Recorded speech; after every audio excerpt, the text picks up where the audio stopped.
Hallelujah, price the Lord. அன்பான தேவனுடைய பிள்ளைகளே, இன்றைய நாளிலே நாம் ஒரு அற்புதமான வார்த்தையை தியானிக்க போகிறோம். இன்றைக்கு தலைப்பு என்னென்னா, அற்புதம் நடந்தே தீரும். சொல்லுங்கள், அற்புதம் நடந்தே தீரும். அற்புதம் நடந்தே தீரும், நடந்தே ஆக வேண்டும். ஆமென்னு சொல்லுங்களேன். சரி, அற்புதம்னா என்ன? அற்புதம்னா என்ன அப்படின்னா, இந்த அற்புதம் என்பது சரீரத்தில் நடக்கும். எங்கே நடக்குங்க? சரீரத்தில் அற்புதம் நடக்கும், பொருளாதாரத்தில் அற்புதம் நடக்கும், அன்றாட வாழ்க்கையில் நடக்கும், ஆவிக்குரிய வாழ்க்கையிலும் நடக்கும். சரி, அற்புதம் என்பது என்ன? இயற்கைக்கு அப்பாற்பட்ட விதத்தில் நடக்கிறது. ஆங்கிலத்தில் சூப்பர் நேச்சுரலில் அது ஹீல் ஆகிறது அற்புதம். சரிங்களா? எல்லா விதமான சூழல்கள்லேயும் இயற்கைக்கு அப்பாற்பட்ட விதம். இயற்கைக்கு அப்பாற்பட்ட விதம்னா என்ன? எப்படி சொல்கிறீங்க? பிறவியிலிருந்து பார்வையே இல்லாதவங்க பார்வை ஊனமாக இருந்த முடவன் எழுந்து நடப்பது. பேதுரு போய் தேவாலயத்துக்கு போகும்போது நடந்துச்சு அற்புதம்? நடந்துச்சு. குஷ்டரோகம் சுகமாகிறது. குழந்தையே இல்லாதவங்களுக்கு டாக்டர் முடியாதுன்னு சொன்னவங்களுக்கு குழந்தை உண்டாகிறது அற்புதம். அல்லேலூயா சொல்லுங்களேன். இப்படி பலவிதமான காரியங்கள் இயற்கைக்கு அப்பாற்பட்ட விதத்தில் எதெல்லாம் நடக்கிறதோ அதெல்லாம் அற்புதம். இதெல்லாம் ஆண்டவர் செஞ்சாரா செய்யலையா? வேற செய்யலையா? செஞ்சார். ஓகே. இப்போ இந்த அற்புதம் நம்ம வாழ்க்கையில் நடந்தே தீரணும்.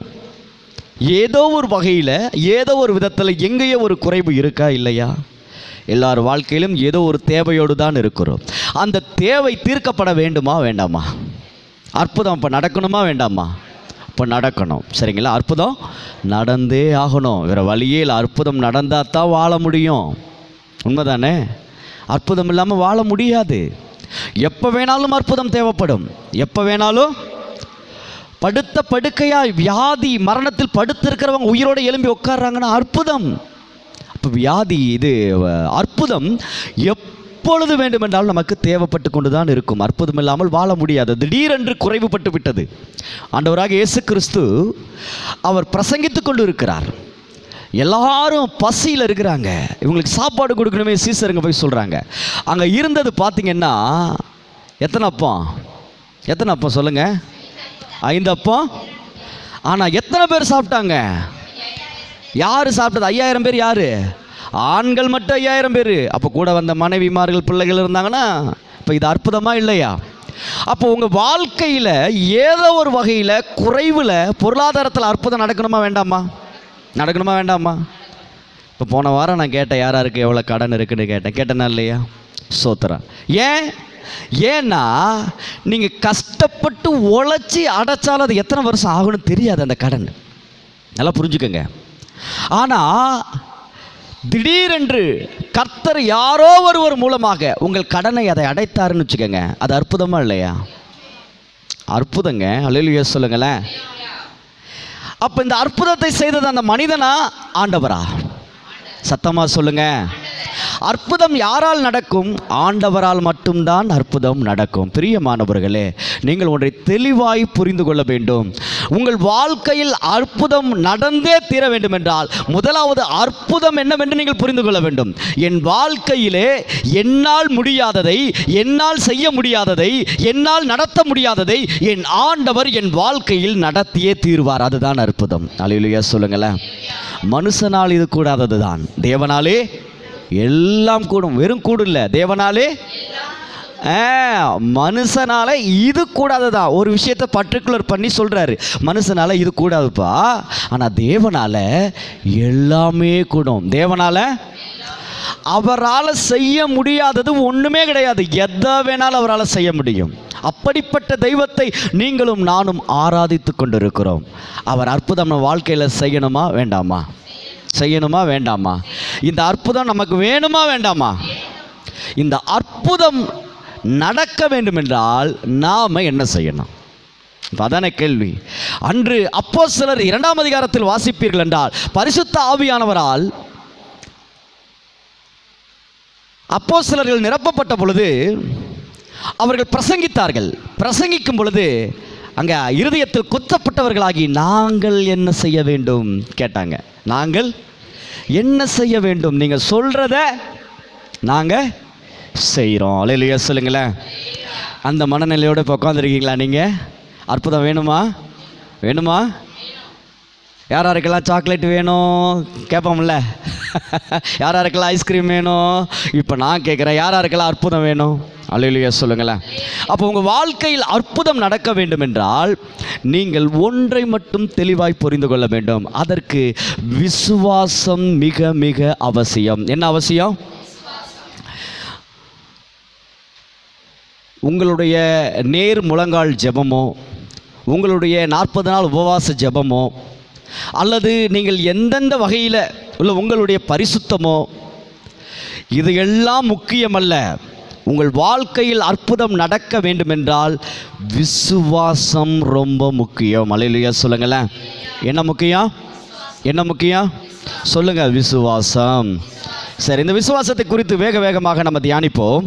மார்க்கு 9ஆம் அதிகாரம், மார்க்குக்கு முன்னாடி மத்தேயு எடுங்க, அதில் ஒரு விஷயத்தை சொல்கிறேன். விசுவாசத்தை குறித்து ஆண்டவர் எந்த அளவுக்கு வலியுறுத்தி இருக்கிறார் அப்படிங்கிறத. ஏன்னா உங்களுக்கு சில விஷயங்கள் வசனத்தின் மூலமாக சொல்லும் பொழுது உங்களுக்கு மிகவும் பிரயோஜனமாக இருக்கும். இப்போ மத்தேயு 9ஆம் அதிகாரம் எடுத்துக்கிட்டோம் அப்படின்னா அதில் பார்த்தீங்கன்னா 22வது வசனம் சொல்லுது, இயேசு திரும்பி அவளை பார்த்து, மகளே திடன்கொள், உன் விசுவாசம் உன்னை ரட்சித்தது. யாருக்கு தெரியுமா அற்புதம் நடந்துச்சு? 12 வருஷம் ஒரு பெண்ணுக்கு உதரப்போக்கு நிற்காமல் போகுது. அவக்குள்ள ஒரு விசுவாசம், என் ஆண்டவர் ஆடையை தொட்டால் நான் சுகமாவேன். விசுவாசம் வந்துச்சு, தொட்டா சுகமான. ஆண்டவர் திரும்பி அவளை பார்த்து சொல்கிறாரு, என்ன சொல்கிறாரு? அவளை பார்த்து, மகளே திடன்கொள், உன் விசுவாசம் உன்னை ரட்சித்தது. சரி, இது ஒரு பக்கம் நடக்குதா? அடுத்து கவனிங்க. அடுத்து 27வது வசனம் 9:27 சொல்லுது, இயேசு அவிடமிட்டு போகையில் 2 குருடர் அவர் பின்னே போகையில், பாருங்க, அவர் பின்னே சென்று, தாவீதின் குமாரனே எங்களுக்கு இரங்கும் என்று கூப்பிட்டார்கள். அவர் வீட்டிற்கு வந்த பின்பு அந்த குருடர் அவரிடத்தில் வந்தார்கள். இயேசு அவர்களை நோக்கி, இதை செய்ய எனக்கு வல்லமை உண்டென்று விசுவாசிக்கிறீர்களா என்று கேட்டார். அதற்கு அவர்கள், ஆம் விசுவாசிக்கிறோம் ஆண்டவரே என்றார்கள். அப்பொழுது அவர்களுடைய கண்களை அவர் தொட்டு, உங்கள் விசுவாசத்தின்படி உங்களுக்கு ஆக கடவுது. இப்போ இங்கே என்ன தான் பேசுது? உதிரப்போக்கு நின்னது எதில் தான்? சொல்லுங்கள், உதிரப்போக்கு நின்னது எதில் தான்? கண்ணு திறந்தது எதில் தான்? விசுவாசத்தில். ரைட். இப்போ மார்க் வாங்க, மார்க்கு 9க்கு வாங்க. இப்போ மத்தேயுவில் காட்டணும்னா இப்போ அடுத்து மார்க் வாங்க, சொல்கிறேன். ஹல்லேலூயா, பிரைஸ் காட். இப்போ மார்க் எடுத்துக்கிட்டீங்க அப்படின்னா மார்க் 9:23 என்ன சொல்லுது? இயேசு அவனை நோக்கி, நீ விசுவாசிக்க கூடுமானால் ஆகும். விசுவாசிக்கிறவனுக்கு ஹலோ, தேவனாலே எல்லாம் கூடும். இன்னொன்று, விசுவாசிக்கிறவனுக்கு தேவனாலே எதெல்லாம் முடியுமோ, தேவனால் எதை வேணாலும் செய்ய முடியும். அதே போல் விசுவாசிக்கிறவனுக்கு தேவனிடத்துலேருந்து எதை வேணாலும் வாங்க முடியும். நான் சொல்கிறது உங்களுக்கு புரியுதுங்களா? விசுவாசிக்கிறவனுக்கு எல்லாம் கூடும். இன்னொரு வசனம் சொல்லுது, தேவனாலே எல்லாம் கூடும். தேவனால் எதெல்லாம் செய்ய முடியுமோ அதையெல்லாம் நீங்கள் விசுவாசத்தினால வாங்க முடியும். ஆமென் சொல்லுங்களேன். ஹல்லேலூயா சொல்லுங்களேன். பிரைஸ் லார்ட் சொல்லுங்களேன். சரி, 24 பாருங்களேன். உடனே பிள்ளையின் தகப்பன், விசுவாசிக்கிறேன் ஆண்டவரே, என் அவ்விசுவாசம் நீங்கும்படி உதவி செய்யும். ஹல்லேலூயா சொல்லுங்களேன். சரி, இப்போ விசுவாசத்தை பார்த்துக்கிட்டு வரோம். அடுத்து பார்த்தீங்கன்னா 16 வாங்க. 16 மார்க் 16 வாங்க. ஹல்லேலூயா. 16:17 சொல்லுது, விசுவாசிக்கிறவர்களால் நடக்கும் அடையாளங்களான என் நாமத்தினாலே பிசாசுகளை, நவமான பாசைகளை, சர்ப்பங்களை, சாவுக்கு ஏதுவான யாதொன்றை குடித்தாலும் வியாதியஸ்தர்கள் மேல் கைகளை வைப்பார்கள், அப்பொழுது அவர்கள் சொஸ்தமாவார்கள். அல்லேலூயா சொல்லுங்களேன். எங்கெங்க விசுவாசத்தினால நாமளும் அற்புதத்தை பெற்றுக்கொள்ள முடியும், மற்றவங்களுக்கும் அற்புதத்தை செய்ய முடியும். அல்லேலூயா சொல்லுங்களேன். Praise the Lord. அல்லேலூயா. சரி, இப்போ அற்புதம் நம்ம வாழ்க்கையில் நடக்க வேண்டும் என்றால் நாம் நிச்சயமாக விசுவாசத்தில் உறுதியாக இருக்க வேண்டும். எதில் உறுதியாக இருக்கணும்? சரி, இந்த விசுவாசத்தை எதற்கு ஒப்பிடலாம்? விசுவாசம்னா என்ன? இப்போ அற்புதம்னா என்னன்னு பார்த்துட்டோம். இப்போ இந்த அற்புதம் நடக்கணும்னு நாம் எல்லாம் விரும்புகிறோம்.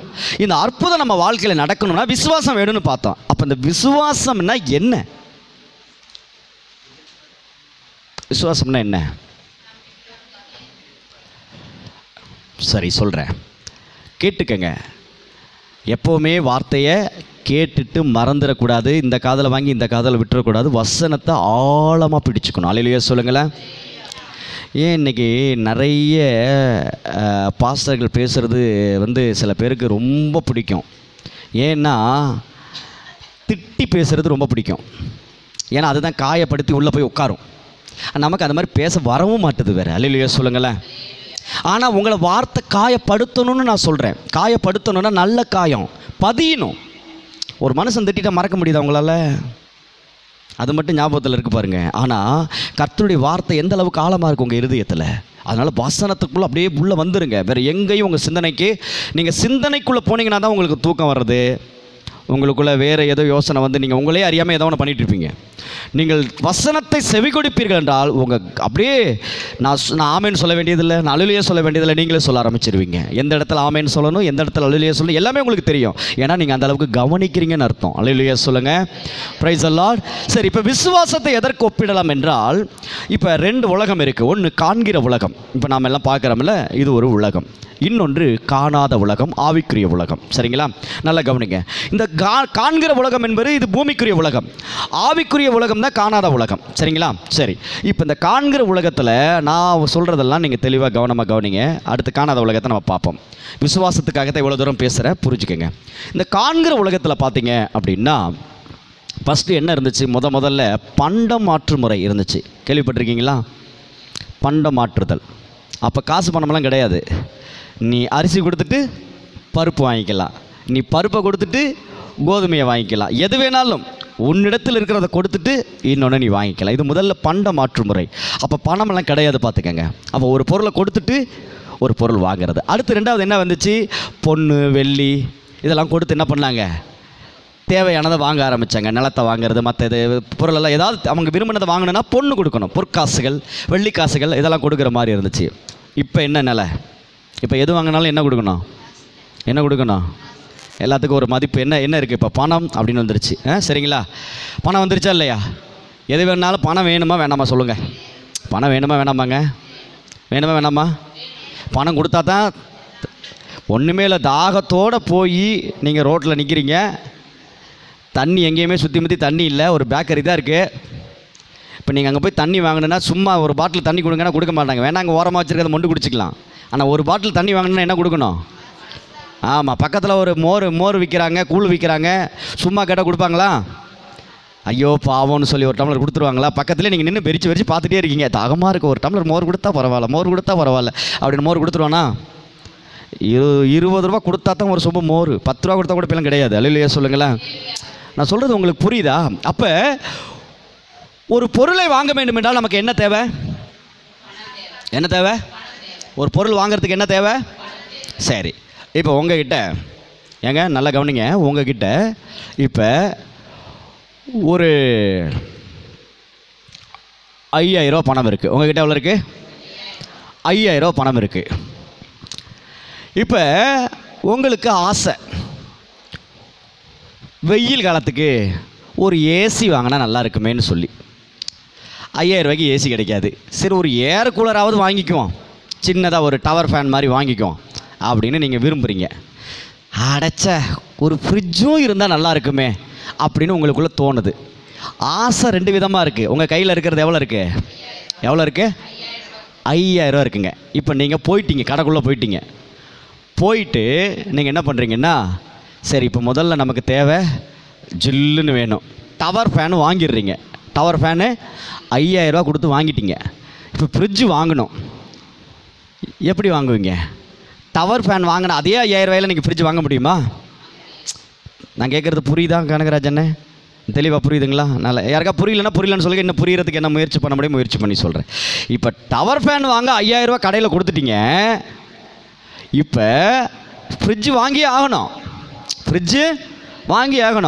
டவர் ஃபேனுக்கு கொடுத்த 5000 ரூபாயை திருப்பி கொடுங்கன்னு வாங்கி மறுபடியும் ஃப்ரிட்ஜ் வாங்குவீங்களா? இல்லை வேறு 5000 ரூபா வேணுமா?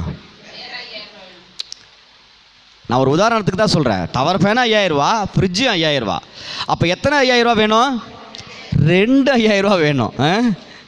நான் உங்கள்கிட்ட எத்தனை பழம் வாங்கிட்டு வர சொன்னேன்? ஞாபகம் வந்துருச்சா? சோத்திரம். அப்போ அல்லேலூயா, பிரைஸ் எல்லாம். அப்போ 2 5000 ரூபா வேணும். ஆனால் நம்மக்கிட்ட இருக்கிறது ஒரு 5000 ரூபா தான். அப்போ ஒரு 5000 ரூபாய்க்கு ஒரு டவர் ஃபேன் மட்டும் தான் வாங்க முடியும். அப்போ ஃப்ரிட்ஜ் வேணும்னா இன்னொரு 5000 ரூபா வேணும். அல்லேலூயா சொல்லுங்களேன். அப்போ நல்லா கவனிங்க, இது ஒரு விஷயமா? சரி, ரெண்டாவது விஷயம் உங்களுக்கு புரியுது. அடுத்தடுத்து உங்களுக்கு பேசும்போது உங்களுக்கு புரியும். அடுத்து மூணாவது, இப்போ இன்னொரு 5000 ரூபா வேணும். இப்போ ஏற்கனவே ஒரு 5000 ரூபா எப்படி உங்களுக்கு வந்துச்சு? எப்படி வந்துச்சு? சும்மா அப்படியே நடந்து வந்து பாக்கெட்டில் உட்காந்துக்கிச்சா, இல்லை உழைச்சதுனால வந்துச்சா? ப்ராக்டிக்கலாக பேசுவோம். எப்படி வந்துச்சு? உழைச்சதுனால. இப்போ இன்னொரு 5000 ரூபா வேணும்னா என்ன பண்ணணும்? உழைக்கணும். என்னங்க? உழைக்கணும். சொல்லுங்கள். ஆமாம், உழைக்கணும். அல்லேலூயா சொல்லுங்களேன். சரி, அப்போ இந்த பணத்தை சம்பாதிக்க நாம் என்ன பண்ணணும்? உழைக்கணும். உழைச்சா தான் நமக்கு பணம் கிடைக்கும். சரி, ரைட், ஓகே. இது வந்து காண்கிற உலகம். இப்போ காணாத உலகத்துக்கு வந்துடும். இப்போ இந்த காணாத உலகத்தில் டவர் ஃபேன் வாங்குற மாதிரி, ஃப்ரிட்ஜு வாங்குற மாதிரி அற்புதத்தை நீங்கள் வாங்கணும். என்னத்தை வாங்கணுங்க? அற்புதத்தை என்ன பண்ணணும்? வாங்கணும். இந்த அற்புதத்தை வாங்கிறதுக்கு இங்கே பணம் தேவையில்லை. பணம் எப்படி ஒரு பொருளை வாங்க மதிப்பாக இருக்கோ, இங்கே அற்புதத்தை வாங்குவதற்கு விசுவாசம் என்கிற ஒரு விஷயம் இங்கே மதிப்பு உடையதாக இருக்குது. விசுவாசத்தை கொடுத்தா தான் நீங்கள் அற்புதத்தை வாங்க முடியும். புரியுதுங்களா? நான் ஆண்டவரை நம்பி தான் போனேன் பிரதர், ஆண்டவரை நம்பி தான் இருந்தேன் பிரதர், ஆண்டவர் என்ன கைவிட்டுட்டார் பிரதர். ஆண்டவர் கைவிடலை, நாம் விசுவாசத்தை விட்டுட்டோம். விசுவாசமே இல்லாமல் நம்ம என்ன பண்ணுறோம்? ஆண்டவர் ஆண்டவர் ஆண்டவர் இல்லை. நல்லா புரிஞ்சுக்கங்க, நம்மக்கிட்ட என்ன வேணும்? என்ன வேணும்? விசுவாசம் இருந்தால்தான் வாழ்க்கையில் அற்புதம் நடக்கும். சின்ன சின்ன காரியம்லாம் நடக்குது பாருங்களேன். இது அற்புதம்னா என்னன்னு உங்களுக்கு ஆரம்பத்திலே சொல்லிட்டேன். அற்புதம்னா என்ன? இயற்கைக்கு அப்பாற்பட்டது. நீங்கள் நினச்சி பார்க்க முடியாத உங்கள் வாழ்க்கையில் நடக்கணும்னா, அற்புதம் நடக்கணும்னா உங்கள்கிட்ட என்ன வேணும்? விசுவாசம் வேணும். உலகத்தில் ஒரு பொருளை வாங்குவதற்கு எப்படி பணம் தேவையோ, அதே போல் ஆண்டவரிடத்திலிருந்து அற்புதத்தை பெற்றுக்கொள்ள நமக்கு விசுவாசம் தேவை. அல்லேலூயா சொல்லுங்களேன். சரி, இப்போ ஏன் 5000 ரூபா வேணும்னு சொன்னேன்? ஒரு 5000 ரூபா வச்சு 2 பொருள் வாங்க முடியாதுன்னு சொன்னலாம். அதே போல் ஏதோ ஒரு நாள் ஒரு விசுவாசத்தில் ஒரு தலைவலி சுகமாயிருச்சு, மாத்திரை போடாமல் ஒரு அற்புதம் நடந்துருச்சு. அல்லது ஒரு ஹார்ட் அட்டாக் பிரச்சனை சரியாயிருச்சு, ஒரு அற்புதம் நடந்துருச்சு. இல்லை ஒரு கேன்சர் சுகமாயிருச்சு. ஏதோ ஒரு கடன், ஒரு குறைஞ்ச கடன், ஒரு 10,000 ரூபா கடன் தீர்ந்துருச்சு, அற்புதம் நடந்துருச்சு. ஆண்டவருக்கு இல்லை பணமெல்லாம் எனக்கு திருப்பி தர வேண்டாம், இந்த 10,000 ரூபா நீங்களே வச்சுக்க, கடன் அடைச்சிருங்கன்னு சொல்லி கொடுக்குறாங்கன்னு வச்சுக்கோங்க. இது ஒரு அற்புதம் தான். ஒன்று நடந்துருச்சு. இப்போ ஒன்று நடங்க, ஒரு விசுவாசத்தினால ஒரு அற்புதம் நடந்துருச்சு. இன்னொரு அற்புதம் நடக்கணும்னா அடுத்தது என்ன வேணும் உங்களுக்கு? இன்னொரு விசுவாசம் வேணும். புரியுதா நான் சொல்கிறது? ஹலோ, ஒரே விசுவாசத்தினால எல்லா அற்புதத்தையும் வாங்க முடியாது. ஒவ்வொரு அற்புதத்திற்கும் ஒவ்வொரு புதிய புதிய விசுவாசம் தேவை. நான் சொல்கிறது உங்களுக்கு புரியுதா? ஒவ்வொரு அற்புதத்துக்கும் புதிய புதிய விசுவாசம் நமக்கு வேணும். சரி, இப்போ ஒரே விசுவாசத்தை வச்சுட்டு நம்ம எல்லாத்தையும் வாங்க முடியாதுங்கிறது புரிஞ்சிருச்சா? வியாதி சுகமாகணும் அப்படிங்கிற விசுவாசத்துலேருந்து ஒரு வியாதி சுகமாயிருச்சு, மறுபடியும் இன்னொரு வியாதி சுகமாக ஒரு அற்புதம் வேணும்னா நமக்கு அந்த விசுவாசத்தை வச்சு வாங்க முடியாது, இன்னொரு விசுவாசம் வேணும். புரியுதுங்களா? உங்கள் வாழ்க்கையில் இப்போ ஒவ்வொரு தடவையும் அற்புதம் நடப்பதற்கு ஒவ்வொரு தடவையும் புதிய புதிய விசுவாசம் தான் வேணும். ஏன்னா அந்த விசுவாசத்தை நீங்கள் என்ன பண்ணிட்டீங்க? கொடுத்துட்டு வாங்கிட்டீங்க. என்னங்க? கொடுத்துட்டு வாங்கிட்டீங்க. செலவு பண்ண காசை டவர் ஃபேன் வாங்கிட்டு வந்துட்டு ஃபேனை வச்சு நல்லா அனுபவிச்சுட்டு கடைக்காரன்ட்ட போயிட்டு, இங்கே பாரு நான் கொடுத்த 5000 ரூபா கொடுப்பானா? கொடுத்த காசுக்கு ஃபேன் கொடுத்துட்டே மரியாதையாக போயிருந்துருவான். சொல்லுவானு சொல்ல மாட்டானா? சொல்லுங்கள் பார்க்கலாம். அல்லேலூயா, பிரைஸ் தி லார்ட். அப்போ விசுவாசத்தை வைத்து நம்ம இப்போ விசுவாசத்தை என்ன பண்ணணும்? சம்பாதிக்கணும். சொல்லுங்கள், விசுவாசத்தை என்ன பண்ணணுங்க? பணத்தை சம்பாதிக்கிறதுனால செலவு பண்ணுறோமா? அதே போல் விசுவாசத்தை சம்பாதிக்க வேணும். சரி, இப்போ பணத்தை சம்பாதிக்க உழைக்கணும். அதே போல் விசுவாசத்தை சம்பாதிக்க என்ன பண்ணணும்? நீங்கள் வேலை செஞ்ச விசுவாசம் வந்துடுமா? சொல்லுங்கள். விசுவாசத்தை சம்பாதிக்க என்ன பண்ணணும்? ரோமர் 10ஆம் அதிகாரம் 17வது வசனம் வாசிங்க. ஒரு மனிதன் விசுவாசத்தை சம்பாதிக்க வேண்டும் என்றால் என்ன செய்ய வேண்டும்? இதை நீங்கள் நல்லா புரிஞ்சுக்கணும். பொறுமையா. ஆதலால் விசுவாசம் கேள்வியினால் வரும், கேள்வி தேவனுடைய வசனத்தினால் வரும். அல்லேலூயா சொல்லுங்களேன். அல்லேலூயா சொல்லுங்களேன். இப்போ உங்களுக்கு புரிஞ்சிருக்கும்னு நினைக்கிறேன். விசுவாசத்தை இப்போ எப்படி சம்பாதிக்கணும்? கேள்வியினால். என்ன கேள்வி? என் வேலைக்கு போகலையா? காலைல குளிச்சிங்களா? சாப்பிட்லையா? தூங்கலையா? இந்த கேள்வி இல்லை. என்ன கேள்வி? கேட்கிறதினால் நீங்கள் எந்த அளவிற்கு செவி கொடுக்கிறீர்களோ. Price the Lord. அல்லேலூயா. நல்ல கவனமாக கவனிச்சுட்டு வாங்க. கர்த்தருடைய ஆவியானவர் பேசிகிட்டே இருக்கிறார். ஆனால் நீங்கள் தான் காது கொடுக்கணும். நீங்கள் தான் ஆராதனையிலே பேசினார். நான் ஏன் ஆராதனையை முழுசாக அட்டன் பண்ணுங்கன்னு ஏன் சொல்கிறேன் தெரியுமா? தொடக்கத்துலேருந்து முடிவு வரையில் அவர் பேசிகிட்டே இருக்கிறார். அல்லேலூயா சொல்லுங்களேன். அவர் பேசிகிட்டே இருக்கிறாரு. விசுவாசம் தானா முளைச்சி வராது. விசுவாசம் ஒரே நாளில் அப்படியே பயங்கரமாக வராது. ஒரே நல்ல விசுவாசத்தில் வல்லவர்களாக மாற முடியாது. விசுவாசத்தில் ஒவ்வொரு நாளும் வளரணும். விசுவாசத்தில் ஒவ்வொரு நாளும் வளர்ச்சி இருக்குது. நல்லா புரிஞ்சுக்கங்க. சரிங்க, நான் உங்ககிட்ட ஒரு கேள்வி கேட்குறேன். உங்கள் ஆயுசு கெட்டியாக இருக்கணும், நீங்கள் நல்ல உடம்பு ஹெல்த்தியாக இருக்கணும், இப்படி வந்துடுறேன். உங்கள் உடம்பு ஆரோக்கியமாக இருக்கணுங்கிறதுக்காக ஒரு மாதத்து சாப்பாட்டை ஒரே நேரத்தில் சாப்பிடுவீங்களா? என்ன பதில் சொல்ல மாட்டீங்க? முடியுமா முடியாதா? சரி, அவ்வளோ வேண்டாங்க. 3 வேளை சொத்தை ஒரே நேரத்தில் திப்பீங்களா? சரி, அவ்வளோ வேண்டாங்க, விட்டுருங்க. 2 வேளை சாப்பாடை ஒரே நேரத்தில் சாப்பிடுவீங்களா? காலையில் என்ன இட்லி, 4 இட்லி சாப்பிடுவாங்க. மத்தியானம் ஒரு பிரியாணி சாப்பிடுவாங்க. இப்போ 4 இட்லி ஒரு பிரியாணி வைக்கிறாங்க. ஒரே நேரத்தில் தின்றுவீங்களா? வேணா ஒரு இட்லி கொஞ்சம் பிரியாணி சாப்பிட்லாம்.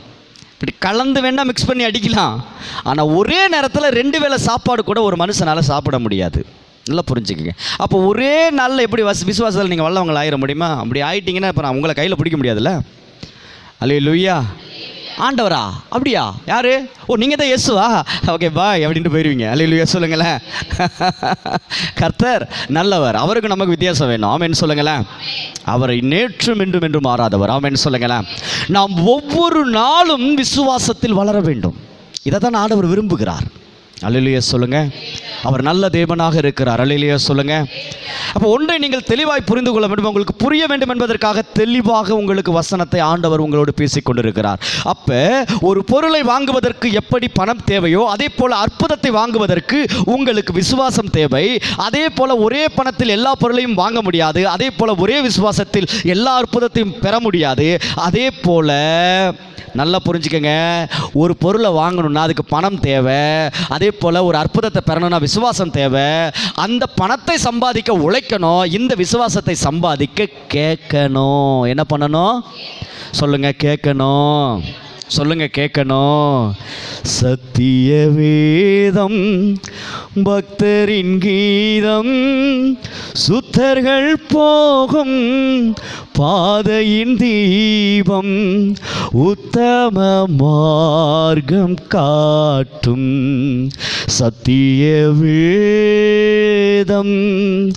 எத்தனை துன்பம் துயரம் வந்தோம் பக்தனை தேற்றிடும் ஔஷதம் சத்திய வேதம். ஒரு மனுஷன் வசனம் இல்லாமல் விசுவாசத்தில் வாழ முடியாது. நேற்று ஒரு அருமையான அன்பு சகோதரரை சந்திக்கிறேன். அவர் காலில் கட்டு போட்டு அப்படியே உட்கார்ந்துருந்தார். போயிட்டு ஜெபம் பண்ணிட்டு, ஆண்டவர் உங்களை நேசிக்கிறார், அவருடைய அன்பு உங்கள் மேலே அளவில்லாமல் இருக்கு, ஆவியானவர் சொல்லிட்டே இருக்கிறேன். ஆண்டவர் என்னோட பேசிட்டார். அப்படியே கண்ணீரோடு ஆண்டவருக்கு அவர் நன்றி சொல்கிறார். அல்லேலூயா சொல்லுங்களேன். அல்லேலூயா சொல்லுங்களேன். அப்புறம் கண்ணீரோடு ஆண்டவருக்கு நன்றி சொல்கிறாரு. ஏன் இதை நான் உங்களுக்கு சொல்கிறேன்னா, கேள்வியினாலே விசுவாசம் வரும். நீ எந்த நிலையில் இருந்தாலும் சரி, யாருமே இல்லை, நான் ஒரு அனாதையை போல வாழ்கிறேன், என் வாழ்க்கையில் இதுவரைக்கும் மாற்றம் ஏற்படவில்லை, நான் என்ன செய்வது, என் வியாதி என்னை துளைத்து கொண்டிருக்கிறது, என் கவலை என்னை கலங்கடித்து கொண்டிருக்கிறது, நான் என்ன செய்வது? அப்படி சோர்ந்து போய் இருக்கிற வேளையிலே விசுவாசம் ஒன்றே உங்கள் வாழ்க்கையில் அற்புதத்தை கொண்டு வர முடியும். நீ அழுது கொண்டு புலம்பிக் கொண்டு இருப்பதினால், நீ எல்லோரிடத்திலும் சொல்லிக் கொண்டு இருப்பதினால் உன் வாழ்க்கையில் அற்புதம் நடக்கப் போவது கிடையாது. விசுவாசத்தினால் மாத்திரமே உன் வாழ்க்கையில் அற்புதம் நடக்கும். ஆமென் சொல்லுங்க. அந்த விசுவாசம் கேள்வியினால் மட்டும்தான் வரும். கேட்காம எதுவும் வராது. அல்லேலூயா சொல்லுங்களேன். பிரைஸ் தி லார்ட் சொல்லுங்களேன். சரி, இப்போ விசுவாசத்தை எப்படி சம்பாதிக்கிறதுன்னு உங்களுக்கு புரியுதா? எப்படி சம்பாதிக்கணும்? எப்படி சம்பாதிக்கணும்? கேட்கணும். எத்தனை பேர் காலையில் அனுப்புகிற அந்த வசனத்தை கேட்குறீங்க? நீங்கள் யார் நான் கேட்குறேன், நான் கேட்கல. பாருங்கள், நல்லா புரிஞ்சுக்கங்க. உங்கள் பொண்ணு வெளிநாட்டில் இருக்கா, உங்கள் மகன் வெளிநாட்டில் இருக்கிறான், ஒரு வாய்ஸ் மெசேஜ் போடுறான், ஒரு ஃபோன் கால் பண்ணுறான். அப்போ வெளிநாட்டில் இருந்து உங்கள் பிள்ளைகள் உங்களை தொடர்பு கொள்ளும் பொழுது எப்போ ஃபோன் பண்ணுவாங்க, எப்போ மெசேஜ் வரும்னு காத்துட்ருப்பீங்களா? அது கிடக்குன்னு விட்டுட்டு அந்த நாலு முள்ளா விட்டுட்டு அடுத்த நாள் போட்டு மிஸ்டு காலா, இந்த மெசேஜ் அது இவ்வளோ தானா, இப்படி இருப்பீங்களா? என்ன பண்ணுவீங்க? உங்கள் பிள்ளைகள் ஒவ்வொரு நாளும் என்ன தகவல் அனுப்புகிறார்கள் என்று எதிர்பார்த்து காத்திருக்கிறீங்க இல்லையா? சொல்லுங்க சொல்லுங்க. ஹலோ, இதை விடுங்க.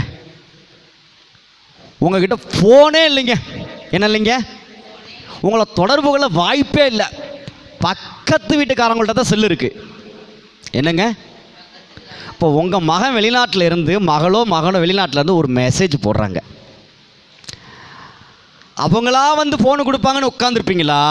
இல்லை நீங்கள் போய் ஏதாவது என் பையன் மெசேஜ் போட்டானா, ஏதாவது என் பையன் ஏங்க சொல்லுங்கள் கேட்பீங்களா? யார் கேட்பா?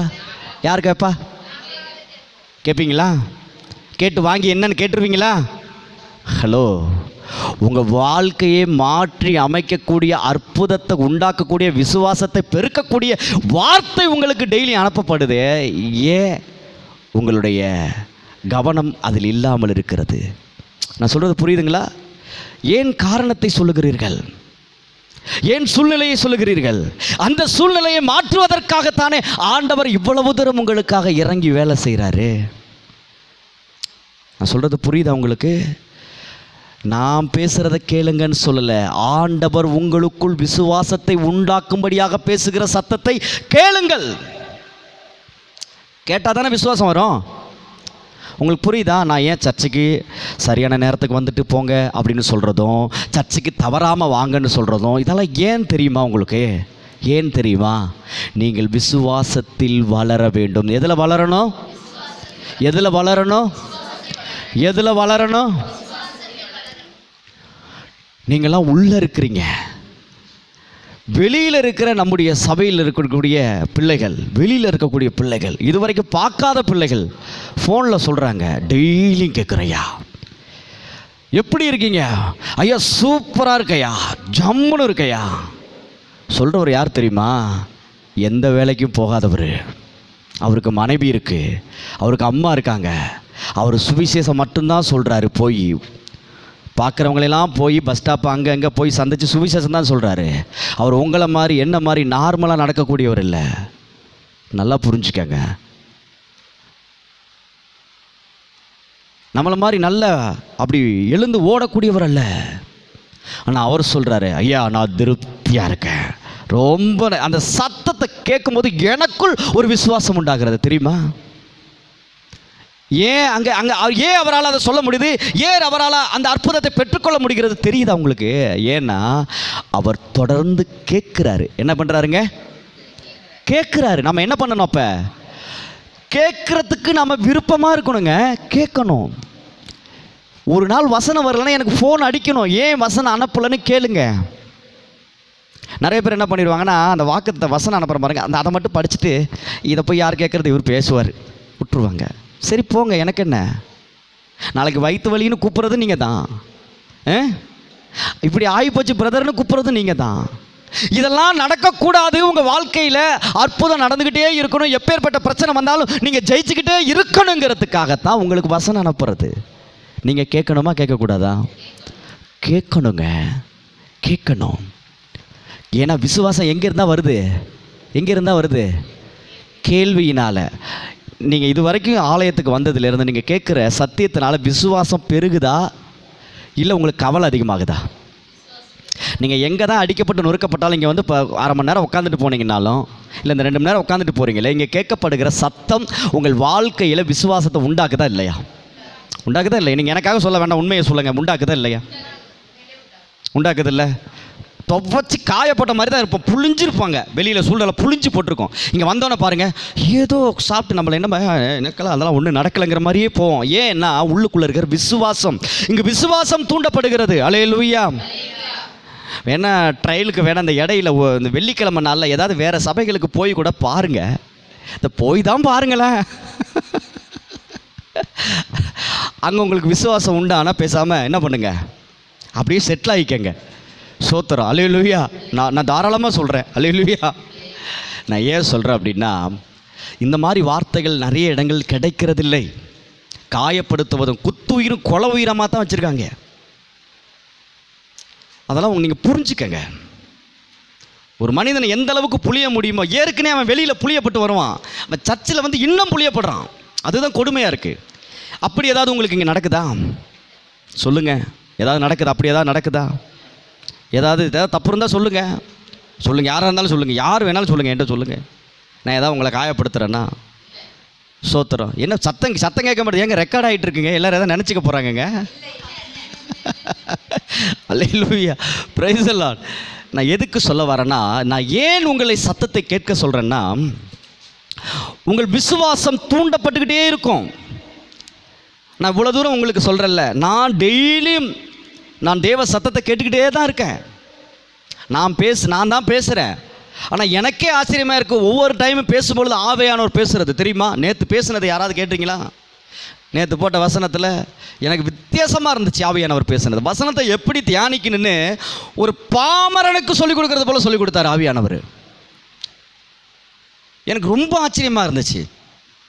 அதை நான் இப்போ சொல்கிறேன், நல்லா கவனிங்க. ஒரு வசனத்தை தியானிக்கிறது எப்படி அப்படிங்கிறத அருமையாக நேற்று ஆவியானவர் கற்றுக் கொடுத்தார். ஒரு மனுஷன் உங்களை திட்டும் பொழுது உங்கள் இருதயம் காயப்பட்டதுன்னு நீங்கள் பாருங்கள், மற்ற நாளை விடுங்க, அன்னைக்கு நாள் முழுவதும் அதை நினச்சிட்டே இருப்பீங்க. தெரியுமா? என்னை இப்படி திட்டாங்க, எனக்கு இதை பண்ணிட்டாங்க, எனக்கு இதை சொல்லிட்டாங்க, அதே ஓடிக்கிட்டே இருக்கும். நீங்கள் என்ன தான் மைண்டை மாற்ற நினச்சாலும் மாறாது. நீங்கள் சமைச்சாலும் அது தான் ஓடும், நீங்கள் குளித்தாலும் அது தான் ஓடும், நீங்கள் வேலை செஞ்சாலும் அது தான் ஓடும். வேலையும் சரியாக ஓடாது. சோறு திங்கும் போது அதே ஞாபகமாக தான் இருக்கும். இப்போ நாம் என்ன பண்ணுவோம், அதை குறித்து 4 பேர்கிட்ட பேசுவோம். நெருக்கமாக இருக்கிறவங்க பார்த்தீங்களா, அவங்கள்ட்ட சொல்லுவான், என்ன இப்படி சொல்லிட்டாங்க, எனக்கு மனசுக்கு எவ்வளோ கஷ்டமாக இருக்குது, பேசுவோம். ஆனால் சில பேர் உளறுவாயி எல்லார்ட்டையும் சொல்லிகிட்டு இருப்பாங்க, இப்படி ஆயிடுச்சு. ஆவியானவர் சொன்னார், இதாண்டா தியானம் அப்படிங்கிறாரு. அல்லேலூயா. சொல்லுங்கல்ல, இதாப்பா தியானம். ஒருத்தவனை திட்டினோன்னா அதையே நினச்சி, அதையே பேசி, அதையே சிந்தித்துட்டு இருக்கீல்ல, அதான் தியானம். அதே போல் ஒரு நாளைக்கு ஒரு வசனத்தை எடுத்துக்க, அதை குறித்தே அதை குறித்தே பேசு, அதை குறித்தே சிந்திச்சுக்கிட்டே இரு. இதான் தியானம். ஈஸியாக சொல்லிட்டாரு. எனக்கு ரொம்ப சந்தோஷமாக போயிடுச்சு. இவ்வளோ ஈஸியாக சொல்லி கொடுக்குறாரு ஆண்டவர் அப்படின்னு சொல்லி. அல்லேலூயா. சொல்லுங்களேன். அதனால தான் சொன்ன ஆரம்பத்திலே, வசனம் நம்மளை நல்ல காயத்தை உண்டாக்கணும், பதியணும். ஏன்னா ஒரு தீயது நம்மளை காயப்படுத்துது. ஒருத்தர் சீன்னு சொல்லிட்டு நம்மளால் தாங்க முடியல. அன்றைக்கி 4 போல சோறு திங்க முடியல இல்லையா? நீ எல்லாம் ஒரு ஊழியக்காரனான்னு கேட்டுட்டா, இல்லை நீயும் ஒரு பெண்ணா? அப்படி கேட்க மாட்டாங்க, கொஞ்சம் ராவாக கேட்பாங்க. இன்னும் டீசெண்டாக சொல்லுவோம், நீயும் ஒரு பெண்ணா, நீயும் ஒரு ஆணா அப்படின்னு கேட்டுட்டாலே நம்மளால் என்ன பண்ண முடியாது. நீ எல்லாம் இருந்து என்னத்தை சாதிக்க போகிற அப்படின்னு கேட்டால் எப்படி இருக்கும்? அது அதை விட கொடுமையாக இருக்கும். நீ ஏன் இந்த பூமிக்கு பாரமாக இருக்க? இந்த ஒரு வார்த்தை எவ்வளோ காயப்படுத்துது. உன்னால் எனக்கு என்ன லாபம், உன்னால் எனக்கு என்ன லாபம். அந்த வார்த்தையில் பெருசாக ஒன்றும் கொச்சையாக பேசுகிறதே இல்லை. ஆனால் அந்த வார்த்தை குத்துதா, வலிக்குதா, அன்றைக்கி பூரா நம்மளை கொடையுதா. எனக்கெல்லாம் ஒரு வாரம் கூட இருந்திருக்கு, நம்மளை இப்படி சொல்லிட்டாங்களேன்னு சொல்லி. ஆனால் ஆண்டவர் ஆவியானவர் நேற்று பேசுகிறோன்னு தான் நான் நினச்சிக்கிட்டேன், அடக்கடவுளே, இவ்வளோ கேவலமான விஷயத்தை நம்ம தியானம் பண்ணிகிட்டு இருந்திருக்கிறோமே. எவ்வளவோ நல்ல வார்த்தைகள், தேவனுடைய வார்த்தைகள் இருக்கிறது. அதையெல்லாம் இப்படி தான் தியானிக்கணுங்கிறத நேற்று தான் இந்த ரகசியத்தை எனக்கு ஆவியானவர் கற்றுக் கொடுத்தார். வசனத்தை அப்படி தான் தியானிக்கணும். புரியுதுங்களா உங்களுக்கு? வசனத்தை சுலபமாக தியானிக்கணும்னா ஒரு வசனத்தை எடுங்க, அது உங்களோட பேசும். நேற்று பாடலாக இருக்கும், அது பாட்டாக இருக்கும். நல்லா புரிஞ்சுக்கோங்க, பாட்டாக இருக்கும், வசனமாக வரும். ஏன்னா நீங்கள் கேட்டால் தான் அது வாயிலேருந்தே வரும். உள்ள ரெக்கார்டே இல்லைன்னா எப்படி? ஒரு மெமரி கார்டில் எதுவுமே ரெக்கார்ட் பண்ணலன்னா நீங்கள் மியூசிக் பிளேயர் அந்த ஆப்பில் போயிட்டு மியூசிக் போட்டிங்கன்னா பாடுமா? கேசட்டே பாடாமல் டேப் ரெக்கார்டு பாடுமா? சொல்லுங்கள். கேசட்டே போடாமல் டேப் ரெக்கார்டு பாடுமா? இல்லை பதிவு பண்ணாத ஃபஸ்ட்டெல்லாம் இந்த பார்த்துருக்கீங்களா? ரெக்கார்டு பார்த்துருக்கீங்களா? ரெக்கார்டுங்கிறதோட கேசட்டு 2 ரீல் இருக்கும். அப்படி உருவி விளையாடுவோம் சின்ன பிள்ளையாக இருக்கும்போது. அதில் பார்த்தீங்க அப்படின்னா ஃப்ரெஷ்ஷாக கேசட் விற்கும், பதிவு பண்ணாத கேசட்டு. அதை வாங்கி நமக்கு பிடிச்ச பாட்டை எழுதி கொடுத்தோம்னா பதிவு பண்ணி கொடுப்பாங்க. இப்போ அந்த கேசட்டை வாங்கி நீங்கள் பதிவே பண்ணாமல் டேப் ரெக்கார்டில் போட்டு ப்ளே பண்ணிட்டீங்க. சத்தமே கேட்க மாட்டுதே. எப்படி கேட்கும்? பதிவு பண்ணாத கேசட்டில் எப்படி பாட்டு வரும்? புரியுதுங்களா? அப்போ ரெக்கார்டு வேணும். இப்போ நம்ம எல்லாருக்குள்ளேயும் மெமரி கார்டு இருக்குது. ஆனால் அது எந்த அளவுக்கு பதிவு பண்ணப்பட்டிருக்கு, எந்த அளவுக்கு சத்தியத்தை கேட்குது, நீங்கள் எந்த அளவுக்கு கேட்குறீங்களோ அந்த அளவுக்கு உங்கள் வாய் பேச ஆரம்பிக்கும். இருதயத்தின் நிறைவு வாய் பேசும். நீங்கள் எந்த அளவுக்கு தியானிக்கிறீங்களோ. நேற்று அப்படி தான், தடைகளை உடைப்பவர் நம் முன்னே போவார். இந்த ஒரு வார்த்தை தான் என்னோட ஆண்டவர் பேசுகிறாரு. தடைகளை உடைப்பவர் நம் முன்னே போவார், ஓசன்னா ஜெயம் என்று ஆர்ப்பரிப்போமே. அந்த ஒரே லைன் தான் நேற்று ஃபுல்லாக நான் எடுத்துக்கிட்டேன். தடைகளை உடைப்பவர் எனக்கு முன்னே போவார் போவார் போவார் போவார். எல்லா கோணலானவைகளை எல்லாம் செவ்வையாக்கினார். ஆமேன்னு சொல்லுங்களேன். அவ்வளோதாங்க, அவ்வளோதான். வேறு எதை குறித்து சிந்திக்காதீங்க. மனுஷங்க பேசுனது, மனுஷங்க செய்கிறது, எதை குறித்து சிந்திக்காதீங்க. கர்த்தருடைய வசனத்தை டெய்லி ஒரு வசனத்தை எடுங்க. டெய்லி உங்களுக்கு அனுப்புகிறேன், அதை கேளுங்க. தயவுசெய்து கேளுங்க. இன்னைக்கு என்ன வசனம் அனுப்புதோ அதை கேட்டு அதை தியானிங்க. அதுவே உங்களுக்கு சூப்பராக கொண்டு வந்துடும். அல்லேலூயா சொல்லுங்களேன். இன்றைக்கி கேட்டுட்டு நாளைக்கு அப்புறம் அப்படி புஷ்ஷுன்னு விட்டுறக்கூடாது. நான் உங்களுக்கு ஒரு விஷயத்த சொல்கிறேன்னா பிடிச்சிக்கங்க. அல்லேலூயா சொல்லுங்களேன். அப்புறம் நல்ல தேவனாக இருக்கிறார், பிரியமான தேவனுடைய பிள்ளைகளே. சரி, ஓகே. இப்போ கேட்குறதுக்கு நம்ம எப்போவுமே ஆர்வமாக இருக்கணும். நிறைய நேரத்தில் பாருங்களேன், நமக்கு பிரச்சனை சூழ்நிலை ரொம்ப நெருக்கும் பொழுது நமக்கு ஜெபிக்க தோணாது, நமக்கு பைபிள் படிக்க தோணாது, அழுக மட்டும் வரும், ஆண்டவர்கிட்ட கேள்வி கேட்க தோணும், வெறுப்பு வரும். அப்படி இருக்கக்கூடாது. எல்லா நேரங்களையும் நீங்கள் ரொட்டீனாக ஒரு விஷயத்தை பழகிக்கணும். டெய்லி நான் சத்தத்தை கேட்கணும். நான் ஏன் டெய்லி ரெக்கார்ட் அனுப்புறேன்னு உங்களுக்கு புரியுதா? டெய்லி நீங்கள் சத்தத்தை கேட்கணுங்கிறதுக்காகத்தான், டெய்லி வசனத்தை கேட்கணுங்கிறதுக்காகத்தான். நீங்கள் டெய்லி வசனத்தை கேட்டால் தான் விசுவாசத்தில் உறுதியாக நிற்க முடியும். நீங்கள் வாரத்தில் ஒரு நாள் இங்கே வந்து கேட்கறதுனால விசுவாசம் நிற்க போகிறதில்ல. நீங்கள் ஒவ்வொரு நாளும் வளர வேண்டும் என்பதற்காகத்தான் ஒவ்வொரு நாளும் உங்களுக்கு வசனத்தை நான் அனுப்பி ஜெபம் பண்ணி அனுப்புறதுக்கு காரணமே நீங்கள் ஒவ்வொரு நாளும் விசுவாசத்தில் வளரணும். நீங்கள் நாளிலேருந்து கேட்டு பாருங்கள். நீங்கள் வாரம் அதுவே சாட்சியாக சொல்லுவீங்க. இன்றைக்கி ஆண்டவர் எத்தனை பேர் வெளியிலேருந்து மெசேஜ் பாருங்கள், இன்றைக்கி ஆண்டவர் என்னோட பேசினார். ஊழியக்காரவங்க 100% உண்மை. அவர் கேள்விக்கு ஆண்டவர் பதில் கொடுத்துருக்காரு. நேற்று ஒரு ஊழியக்காரர், அவருக்கு கீழே எத்தனையோ கிளை சபைகள் இருக்குது, அவர் போடுறாரு 100% உண்மை அப்படின்னு. ஆவியானவர் அவரோட பேசியிருக்காரு. யாரோ கேட்குறாங்க. நீங்கள் கேட்கணுமா கேட்கக்கூடாதா? உங்களுக்காகத்தானே அனுப்பப்படுது. சத்தத்தை கேட்கத்தான் வசனத்தை இங்கே என்ன சொல்ல, வசனம் தெளிவாக சொல்லுதா? தேவனுடைய விசுவாசம் கேள்வியினால் வரும், கேள்வி தேவனுடைய வசனத்தினால வரும். அப்போ வசனத்தை நீங்கள் எந்த அளவுக்கு கேட்குறீங்களோ, இங்கே எதுவுமே நடக்கலை, இங்கே எந்த ஒரு யூடியூப்பில் எந்த ஒரு செய்தியும் போடலை, எதுவுமே எந்த ஒரு இது இல்லை, வாரம் தான் செய்தி நடக்குதுன்னா பரவாயில்ல. எல்லா வகையிலும் உங்களுக்கு நான் வந்து கேட்கும்படியாக செய்து தான் கொடுக்குறேன். நீங்கள் கேட்கணுமா கேட்கக்கூடாதா? கேளுங்க. கேளுங்க. வசனத்தை இதிலே ஏகப்பட்டது நமக்கு லோடாகி நிற்கிது, நிறைய நிற்கிது. வீடியோ இருக்குது. உங்களுக்கு பொருளாதாரத்தில் வீக்காக இருக்குன்னா ஆசீர்வாதம் செழிப்பை குறித்து பேசியிருப்பேன். அந்த செய்தியை மறுபடியும் கேளுங்க. உங்களுக்கு பலவீனமாக இருக்கா, உடனே அது வியாதியை நீக்கும் ஜெபம்னு ஒரு தலைப்பில் போட்டிருப்பேன். வியாதி சம்மந்தமான என்னென்ன இருக்கோ அந்த செய்தியெல்லாம் மறுபடியும் கேளுங்க. வேறு யார் இதுவே கேட்க வேண்டாம். நீங்கள் இங்கே இந்த சபைக்காக அழைக்கப்பட்டீர்கள் என்பது உண்மைதானா? நீங்கள் இந்த சபையில் உள்ள வார்த்தையை நீங்கள் கேளுங்கிறேன். நீங்கள் என்ன ஆவிக்குரிய தகப்பனை ஏற்றுக்கொண்டது உண்மை தானே? உண்மையா இல்லையா? அப்போ இங்கேருந்து புறப்படுகிற வார்த்தை நீங்கள் கேட்கணுமா கேட்கக்கூடாதா? கேளுங்க. ஏன் ரெக்கார்டு பண்ணுறது? நான் மறுபடியும் சொல்கிறேன், ரெக்கார்டு பண்ணுறதே உங்களுக்கு தான். நீங்கள் விசுவாசத்தில் வளர வேண்டும். எந்த ஒரு விஷயத்தில் உங்களுக்கு தோல்வி ஏற்படுற மாதிரி இருக்கோ, எந்த விஷயம் உங்களை வந்து சூழ்நிலை ரொம்ப நெருக்கிற மாதிரி இருக்கோ, அதற்கு ஏற்ற செய்தியெல்லாம் இருக்குது. அதை போட்டு கேளுங்க. கண்டிப்பாக சொல்கிறேன், உங்களுக்குள்ள விசுவாசம் பெருகும். விசுவாசம் பெருகுனா மட்டும்தான் என்ன நடக்கும்?